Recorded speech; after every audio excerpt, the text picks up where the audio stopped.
Aquí comienza Barranquilla Espiritual, un programa que revela las leyes espirituales que nos rigen a los seres humanos y que nos da explicaciones sobre las circunstancias que vivimos, por más difíciles que nos parezcan, que están dentro de la justicia y el amor de Dios. Barranquilla Espiritual, dirige Abel Prasca.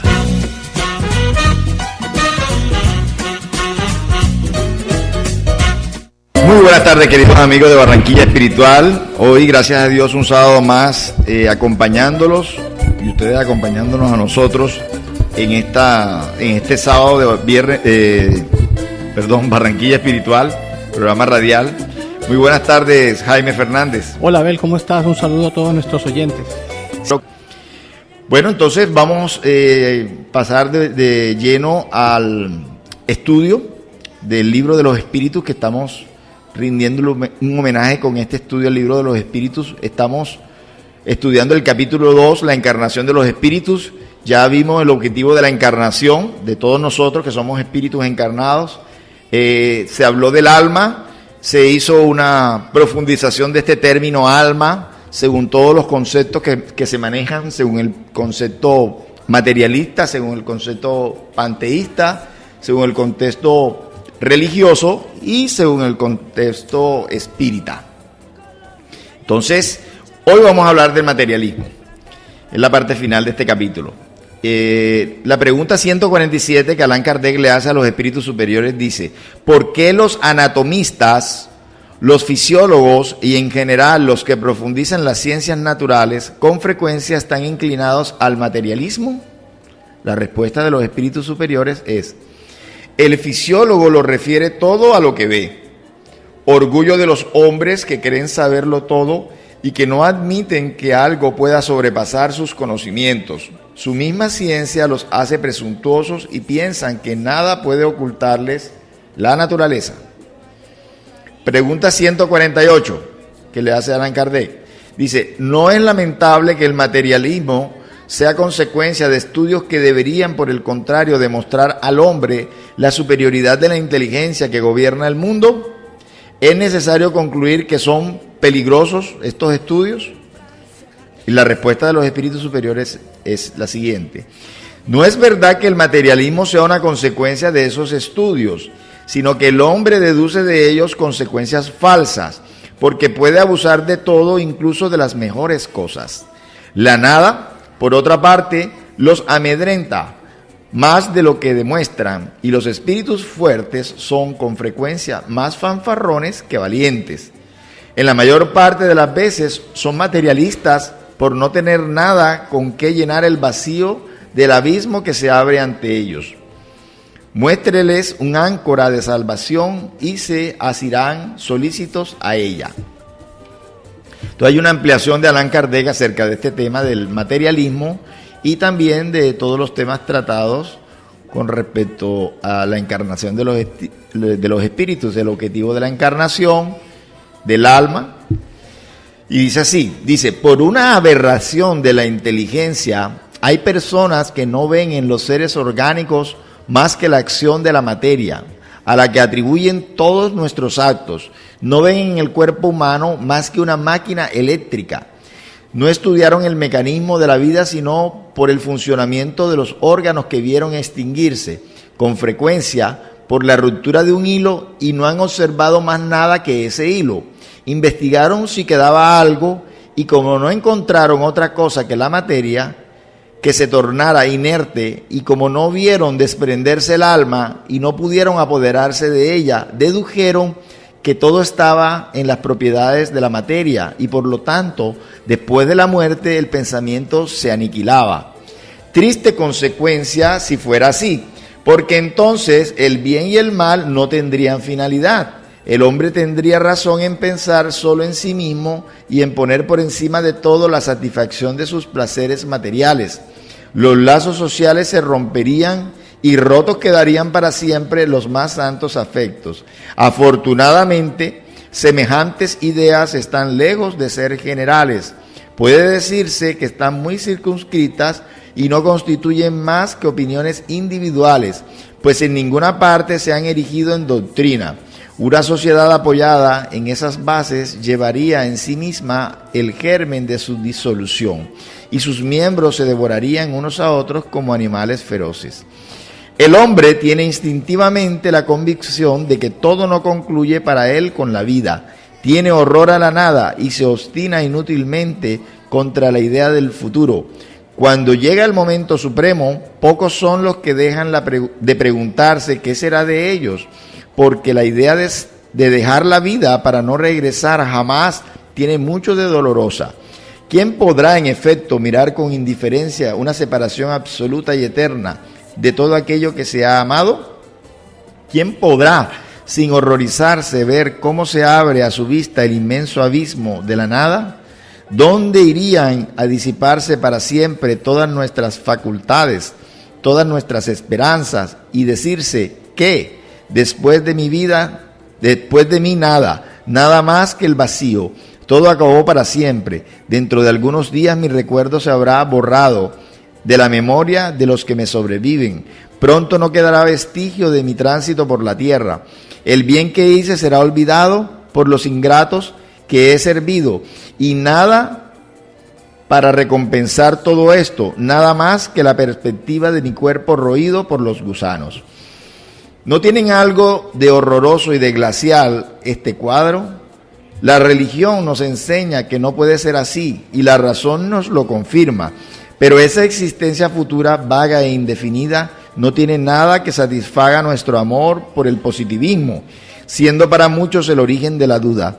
Tenemos un alma, pero ¿qué es nuestra alma? Tiene una forma, una apariencia cualquiera, es un ser limitado o indefinido. Unos dicen que es un soplo de Dios, otro que es una chispa. Estos una parte del gran todo, el principio de la vida y de la inteligencia. Pero, ¿qué aprendemos de todo eso? ¿Qué nos importa tener un alma si después de la muerte se confunde en la inmensidad como las gotas en el océano? La pérdida de nuestra individualidad no es para nosotros como la nada. Se dice que es inmaterial, pero una cosa inmaterial no tiene proporciones definidas y para nosotros no representa nada. La religión nos enseña también que seremos felices o infelices según el bien o el mal que hayamos hecho. Pero ¿en qué consiste esa felicidad y qué nos espera en el seno de Dios? Es una beatitud, una contemplación eterna sin otra finalidad que cantar alabanzas al Creador. Las llamas del infierno son una realidad o un símbolo. La misma Iglesia lo entiende como un símbolo, pero ¿cuáles son esos sufrimientos? ¿Dónde está el lugar del suplicio? En una palabra, ¿qué se hace? ¿Qué se ve en ese mundo que nos espera a todos? Se dice que nadie regresó para presentarnos cuentas. Esto es un error. Y la misión del espiritismo es precisamente la de ilustrarnos sobre ese futuro, haciéndonoslo hasta cierto punto tocar con los dedos y ver con los ojos, no ya por la razón, sino por los hechos. Gracias a las comunicaciones espíritas, esto ya no es una presunción o una probabilidad sobre la que cada uno entiende a su voluntad, que los poetas embellecen con sus ficciones o siembran de imágenes alegóricas que nos engañan. Es la realidad la que se nos presenta, pues son los mismos seres del otro mundo los que vienen a describirnos la situación, a decirnos lo que fueron, que nos permiten asistir, por decirlo así, a todas las peripecias de su nueva vida, y por ese medio mostrándonos el destino inevitable que nos está reservado según nuestros méritos y faltas. ¿Hay algo de irreligioso en esto? Todo lo contrario, puesto que los incrédulos encuentran la fe y los indecisos una renovación de fervor y de confianza. El espiritismo es, por lo tanto, el más poderoso auxiliar de la religión, y puesto que es así, es porque Dios lo permite, y lo permite para alentar nuestras esperanzas vacilantes y conducirnos al camino del bien, por la perspectiva del futuro. Entonces vemos que realmente el materialismo que vivimos hoy en día no es fruto del estudio de las personas, de ciencia, es fruto de conclusiones erradas. Por eso siempre nos aclara mucho esa pregunta inicial del libro de los Espíritus. ¿Qué es Dios? Dios es la inteligencia suprema causa primera de todas las cosas.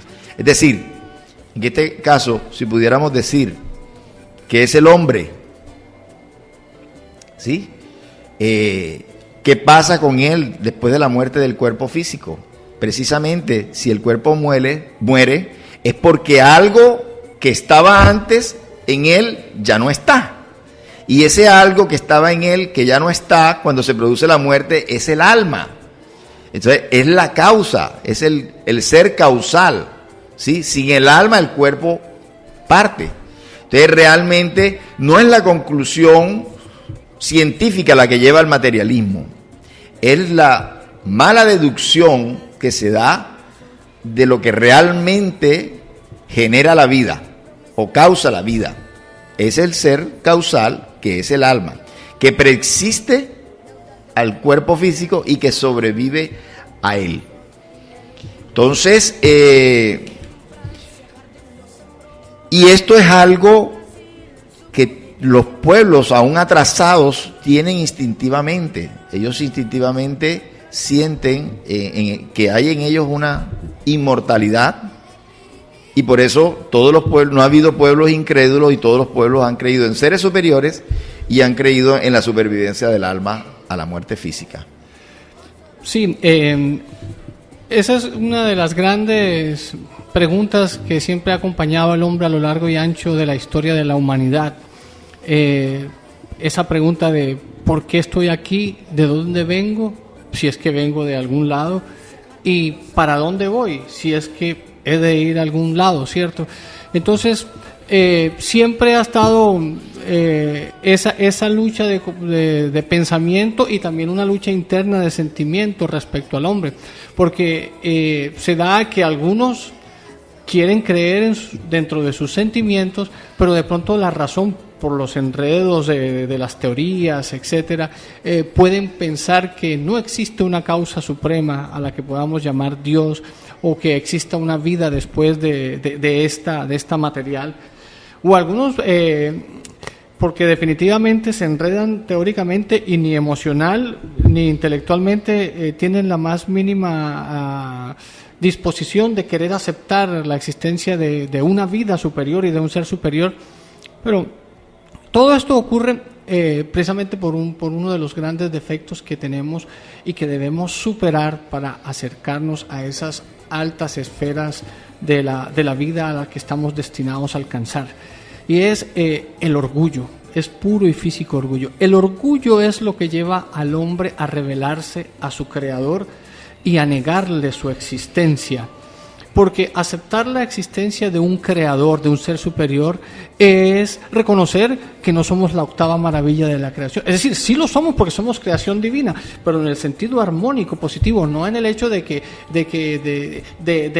ego, de la vanidad, de que somos lo máximo y estamos por encima de cualquier otra escala de ser vivo en el universo. No. Somos grandes porque somos creación divina, somos hijos de Dios, pero no grandes desde esa perspectiva del ego, de la vanidad. Entonces, aceptar la existencia de un creador implica un acto de humildad, saber que no somos todopoderosos, que no nos las sabemos todas, que no podemos todo nosotros y que debemos aceptar y confiar y depositar nuestras vidas en la confianza de las leyes de un ser que está por encima de nosotros, que sin embargo, por muy encima que esté de nosotros, es sencillo, humilde y nos ama. Tanto nos ama que me encanta esa frase que dice todo, porque es una gran expresión, una gran muestra de una manera muy hermosa ese amor incondicional del Padre para con todas sus criaturas, cuando dice: todos los días el sol alumbra para todos, para el sabio y el ignorante, para el trabajador y el perezoso, para el virtuoso y el que está perdido en el vicio, para el pacífico y para el violento. O sea, Dios nos ama a todos, pero nosotros tenemos que armonizarnos con ese amor que Él irradia para con nosotros. Entonces, ¿qué ocurre? Que históricamente hemos tenido la lucha en que el hombre se ha identificado con algo que no es él, con algo que ocupa de manera temporal, se ha identificado con su cuerpo físico, se ha identificado con algo que es temporal. ¿cierto? Que tiene un tiempo de vida de duración, porque el momento en que se produce la gestación, porque el espermatozoide fecunda el óvulo, y luego hasta que ocurre el fenómeno de la llamada muerte física, que el espiritismo llama desencarnación. Entonces, al identificarse con algo que es temporal, claro, se ha confundido tremendamente, y por eso viene este pánico o esta idea, este miedo a la muerte, ¿cierto? Pero si recordamos lo que realmente somos, que somos espíritus inmortales, que preexistimos al nacimiento físico y sobrevivimos a la mal llamada muerte física, desencarnación, como llama el espiritismo de manera más acertada, entonces ya esos miedos van desapareciendo. Ahora, recordemos, esto todo lo podemos lograr por el raciocinio y por el sentimiento. Pero si eso no es suficiente, recordemos aquel pasaje evangélico cuando Tomás dice que para creer necesita meter el dedo en la llaga, y que después Jesús le dice, mete el dedo en la llaga, y dice, bienaventurados los que han creído sin ver. Entonces, Dios en su misericordia, para aquellos de nosotros que hemos necesitado, digamos, la comprobación experimental, científica, bueno, Dios le ha dado la ciencia al hombre y la ciencia ha avanzado. Y si necesitamos meter el dedo en la llaga, el desarrollo científico ya nos permite meter el dedo en la llaga para darnos cuenta que la realidad espiritual es una realidad.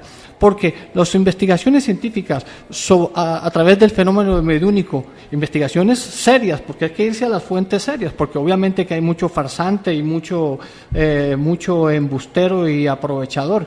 Pero si nos vamos a las fuentes serias, que las hay, y si alguno de nuestros oyentes no las conoce, se puede comunicar y si las damos, demuestran por la experimentación científica, a través del estudio científico de la mediunidad, que la dimensión espiritual es una realidad, que los mal llamados muertos no están muertos, que están más vivos de lo que nos imaginamos, y que la tumba no es nuestro destino final. Ahora, a través de las investigaciones de la llamada transcomunicación instrumental, que comenzaron, pues hasta el mismo viene de mucho tiempo atrás, y que Jürgenson y los creadores del Vidicón y el Espiricón y muchos que en la actualidad siguen investigando al respecto, están las demostraciones científicas, las evidencias científicas de que el plano espiritual existe. Entonces, si necesitamos meter el dedo en la llaga, Dios en su misericordia, a través del desarrollo científico, también nos permite meter el dedo en la llaga. Entonces realmente, si no creemos, es porque no queremos creer. Y Dios respeta nuestro libre albedrío y Él siempre está abierto y espera el momento que estemos listos. Sí, y otros científicos, como es el caso de Brian Weiss, que en sus investigaciones también llegó accidentalmente, entre comillas, llegó al descubrimiento de la reencarnación de las vidas pasadas a través de métodos científicos, ¿ya? Y muchos otros más, la inmortalidad del alma, con los estudios de Raymond Moody, las personas que estuvieron temporalmente muertas y han narrado su vida post-mortem, y la última del doctor Eben Alexander, experto en neurocirujano de Harvard y experto en el cerebro, que sufrió una meningitis y que pudo ver en el mundo espiritual, él le llama cielo, es la forma norteamericana de expresar el mundo espiritual, a una pariente, a una hermana biológica que él no conocía en vida y que después se enteró que por fotos quién había sido. Entonces, realmente dentro de la ciencia está saliendo mucha comprobación. Pero pues, es por esa, precisamente, que tú decías, esa limitación humana, es que Dios ha querido traer esta nueva revelación, el espiritismo, y son ya testigos oculares, testigos presenciales, los que han narrado todos estos libros. En nuestro hogar, por lo menos, recibido por el medium Chico Javier, por el espíritu André Luis, que fue un libro bestseller en todo el mundo, que se hizo una película que también en nuestro hogar la pueden buscar en YouTube, esta película maravillosa que nos explica cómo es la vida después de la muerte. Entonces, realmente Dios siempre ha mandado sus enviados a que nos recuerden que somos eternos, que somos inmortales y que nuestra herencia es grandísima, pero tenemos que entonces tener esa humildad de querer encontrar estas explicaciones que hoy nos las da la doctrina espiritual. Entonces, mis queridos amigos, esperamos que este tema haya sido de todos, de su agrado, haya sido bien entendido, y nos vemos la próxima semana entonces con el capítulo Regreso de la vida corporal a la vida espiritual, o sea, lo que Jaime llamaba ahora desencarnación, que es la muerte del cuerpo físico. Entonces nos vemos y un próximo regreso, y que este fin de semana ustedes tengan mucha paz y mucha luz y mucho amor en sus vidas.